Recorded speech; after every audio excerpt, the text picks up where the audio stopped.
Tropical Cyclone Megan is continuing to intensify in the Gulf of Carpentaria right now. The storm, as of 4:48 p.m., March 16th, 2024. The storm last had winds of 75 miles per hour and central pressure around 982 millibars. With wind gusts up to 90 miles per hour. The storm is currently a Category 2 tropical cyclone on the Australian region scale and is currently a Category 1 hurricane equivalent right now. Storm is expected to make a landfall on or somewhere near Borroloola, Australia, possibly as a Category 3 with winds of 105 miles per hour. That would be a Category 2 hurricane equivalent. It's going to be a slow-moving storm. I will tell you that.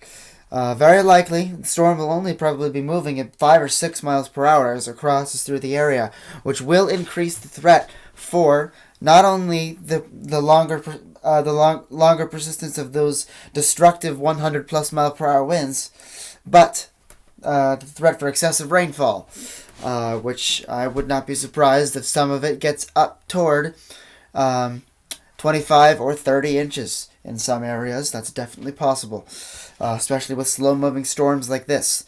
The storm is carrying with it really high amounts of precipitable water, so that is also why the rainfall threat is also looking to be on the severe side.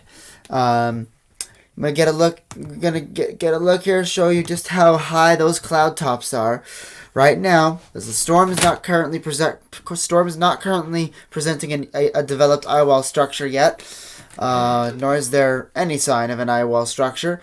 The storm, however, does contain cloud top temperatures up to 95 degrees below zero in Celsius. Cloud top temperatures.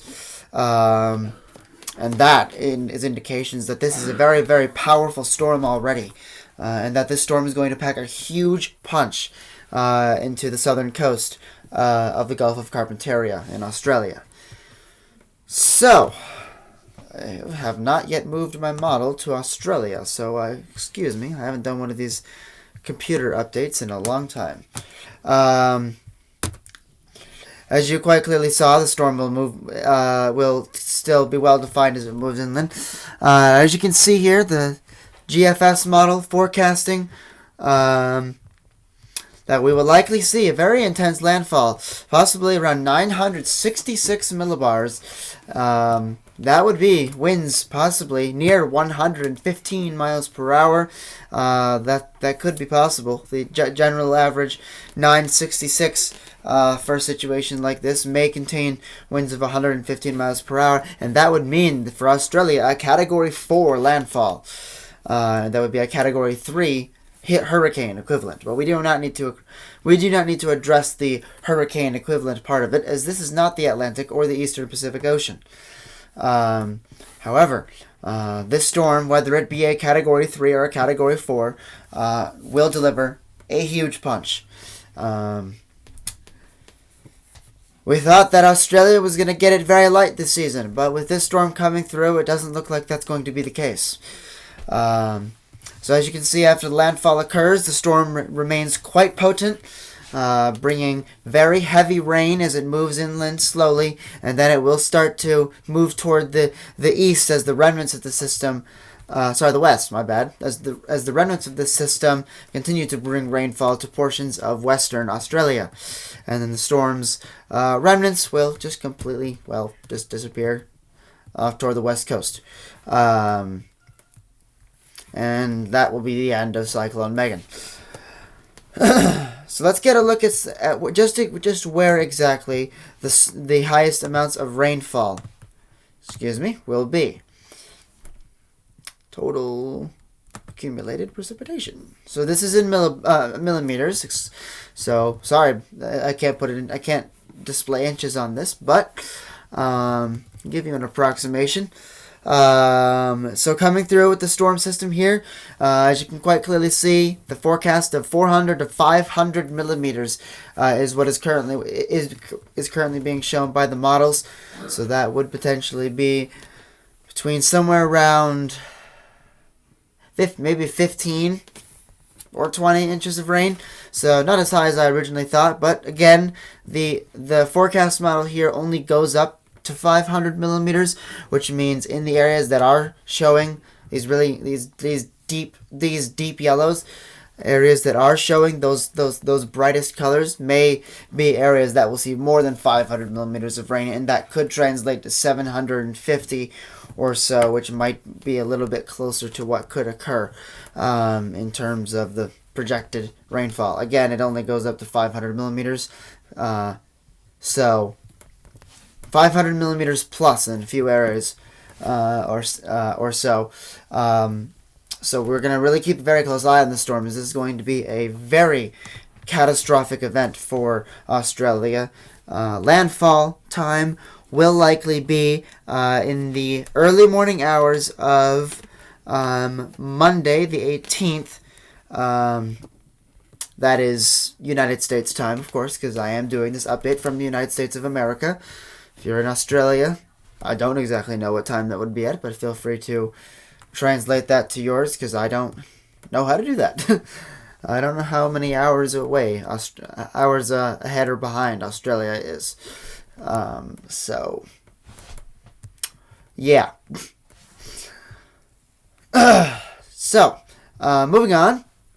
We're going to get a look at the sea surface temperature anomalies here for areas of Australia. As you can see quite clearly, where the storm currently is right now, sea surface temperature anomalies are around average, if not a small little...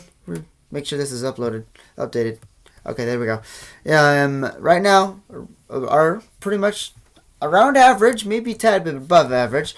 But as you can see, just off to the south end of the storm center right now, in the blue area, you can see in there is a pocket of below average water temperature. Why is that? It's because this storm has been sitting over this particular region for a couple of days now, and those waters are not getting the direct sunlight that warms them.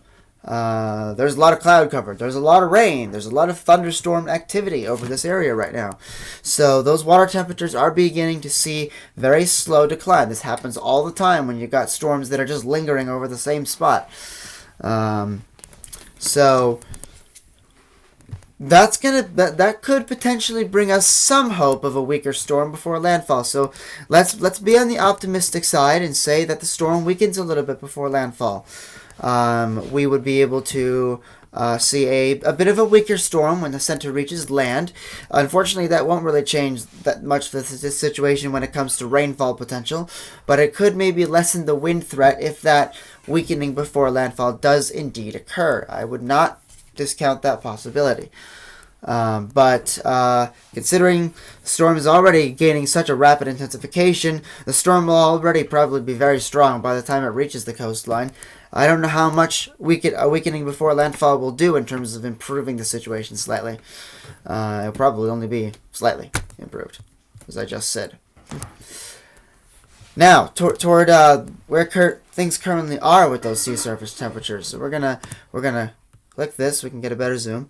As you can see right now, the sea surface temperatures underneath this storm are easily more than 32 degrees Celsius right now. That is not good.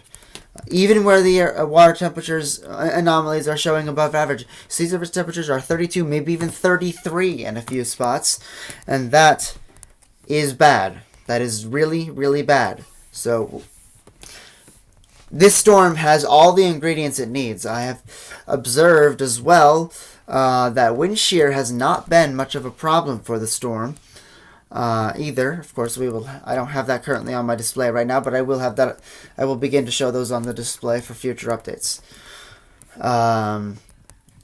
So that being said, right now, very powerful storm is brewing.